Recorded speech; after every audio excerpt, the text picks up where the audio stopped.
What is up, Snarf Goblins? Today I'm going to be reviewing more Rick and Morty comics. This is the Rick and Morty Compendiums, Volume 1 and 2.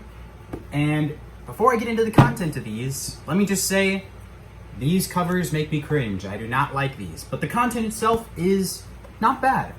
If you saw my last video on the Rick and Morty Deluxe Double Feature, I think it was called, then you'd know that they were basically Elseworld tales, but you'd know I thought that the first story was kind of meh, and the second story picked up a little bit, but overall it wasn't super good.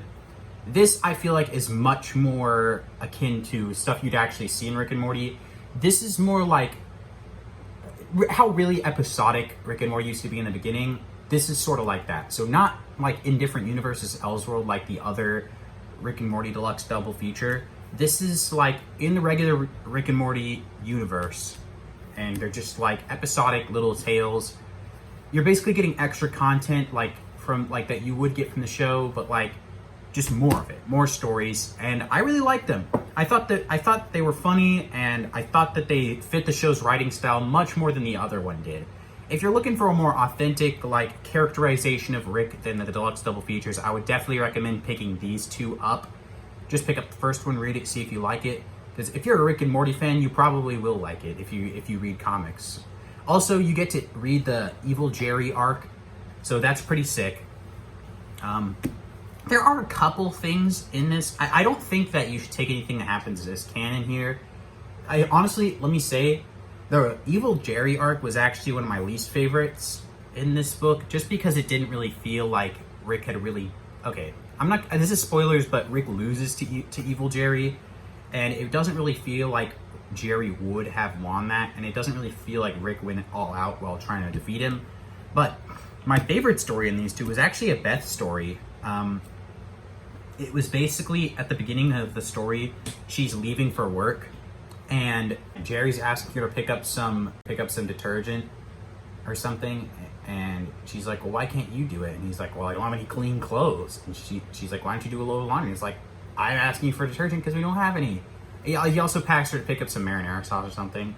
And she's like, "I have a 10-hour shift today. Like, why can't you just do it?" And he's like, "I can't go out wearing dirty clothes." And then Rick's like, "Can you grab me a fire extinguisher while you're out too?" And she's just like, "Oh, fine, whatever." And then she goes to work, and she has to like do surgery on these horses. And then while she's in the middle of working, like this horse is about to give birth, and she has to do surgery on these horses. Then the guy that owns the horse hospital gives it to his son, and the son is immediately like, "I'm selling this place because I hate it, because my dad would always just spend all his time working here instead of raising me." And the dad was not expecting him to do that, and basically everyone there is about to lose their job, including Beth. And she's trying to convince him not to sell it, but he's like, "Nah, fuck you, I'm selling it." So she's like, "Whatever." Then there's like one last horse she's trying to do surgery on, and the owner of the horse is a horse that died earlier on, comes in with a shotgun because apparently he was really emotionally attached to that horse, and she was like trying to talk him down at the same time while doing surgery on this horse. And then the other horse gives birth, and he realizes like, okay, I was tripping low key.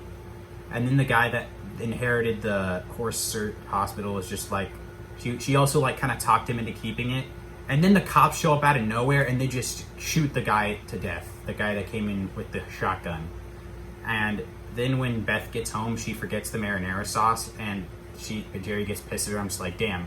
Her family just really doesn't appreciate her at all. And that was the last issue of the second volume too. So after reading, I was just like, damn. That was a crazy note to end on. But overall, I'd give these two Rick and Morty compendiums like 8.5 out of 10s. Both of them. They're both equally good. And I think if you're a Rick and Morty fan, you should check them out. If you're a comic fan and you want to get into it, you should also check them out. I think they're pretty good. Anyway, that's all for now. See ya.